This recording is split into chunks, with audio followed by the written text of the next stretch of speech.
नमस्कार साथियों, मैं डॉक्टर विपिन कुमार बगड़िया, सहायक आचार्य EAFM राजकीय स्नातकोत्तर महाविद्यालय हिंडौन सिटी।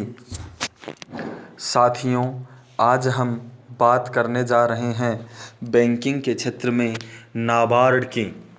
नाबार्ड, जिसका पूरा नाम है national bank for agriculture and rural development, अर्थात राष्ट्रीय कृषि एवं ग्रामीण विकास बैंक।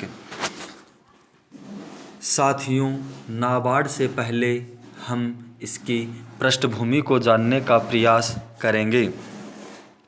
नाबार्ड से पहले कृषि और ग्रामीण विकास के क्षेत्र में जो कार्य करने वाली सर्वोच्च संस्था थी वो RBI थी। RBI कृषि और ग्रामीण विकास के लिए स्टेट बैंक ऑफ इंडिया तथा सहकारी बैंकों के माध्यम से दीर्घकालीन ऋण प्रदान करता था। सहकारी बैंकों एवं ग्रामीण वित्त की पूरी जिम्मेदारी बाद में नाबार्ड को दे दी गई।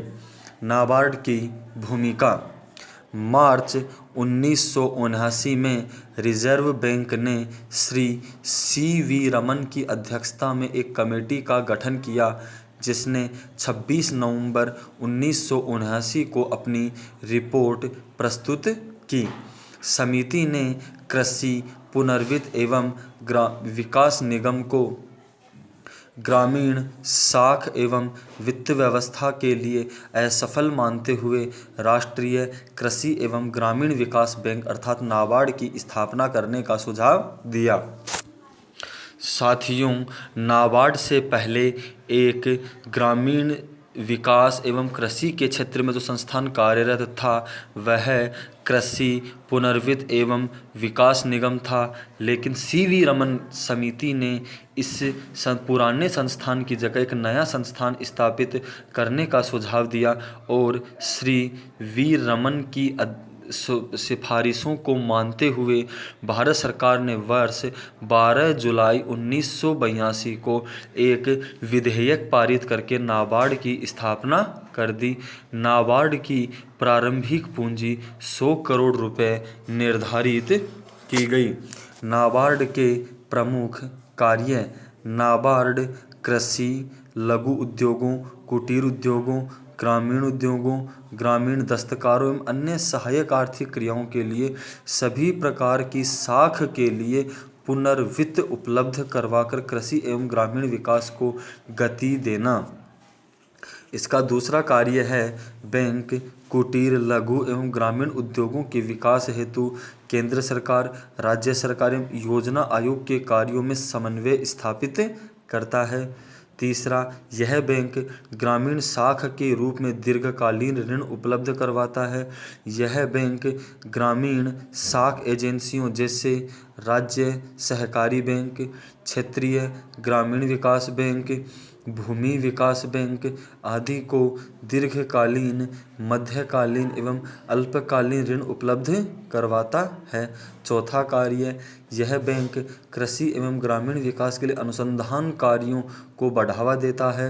छठवां कार्य: सहकारी एवं ग्रामीण बैंकों को अपनी शाखाएं स्थापित करने या स्थान बदलने के लिए नाबार्ड के माध्यम से रिजर्व बैंक को आवेदन करना होगा। यह बैंक प्रादेशिक ग्रामीण बैंकों एवं सहकारी बैंकों के निरीक्षण का कार्य भी करेगा। नाबार्ड की प्रबंध व्यवस्था: नाबार्ड की प्रबंध व्यवस्था के अंतर्गत 13 संचालक सदस्य, एक प्रबंध निदेशक एवं एक अध्यक्ष होता है, अर्थात कुल 15 सदस्य होते हैं। संचालक मंडल के विभिन्न क्षेत्रों के विशेषज्ञों को भी शामिल किया जाता है। संचालक मंडल में 2 सदस्य ऐसे चुने जाते हैं जो ग्रामीण अर्थव्यवस्था के विशेषज्ञ होते हैं। इसके अलावा 1 सदस्य व्यापारिक बैंक, 2 सदस्य राज्य सहकारी बैंकों की कार्यप्रणाली संबंधी अनुभव रखने वाले व्यक्ति होते हैं। संचालक मंडल में 3 सदस्य रिजर्व बैंक के, संचालन मंडल में सम्मिलित किए जाते हैं।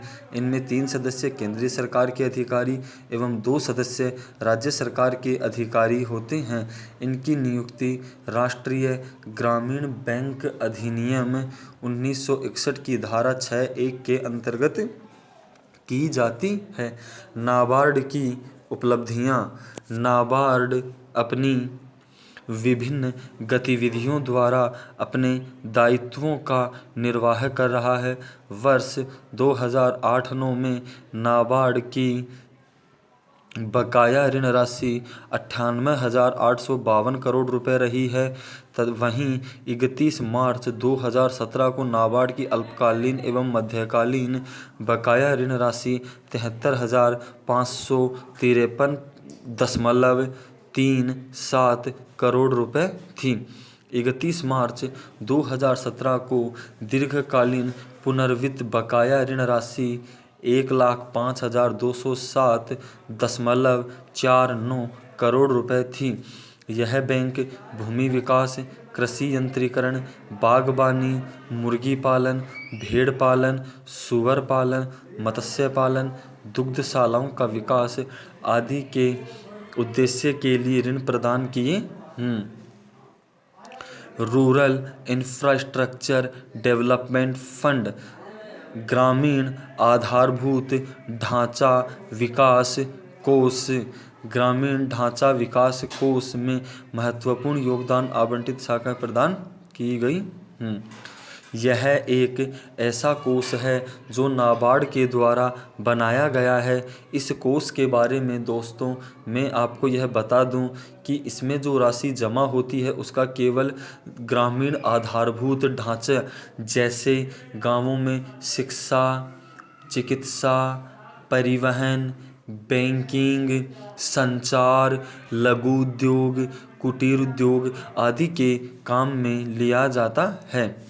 निष्कर्ष रूप में हम यह कह सकते हैं कि यह बैंक रिजर्व बैंक के सुझावों को ध्यान में रखकर अल्पकालीन तथा मध्यकालीन एवं दीर्घकालीन ऋण में समन्वय का प्रयास कर रहा है।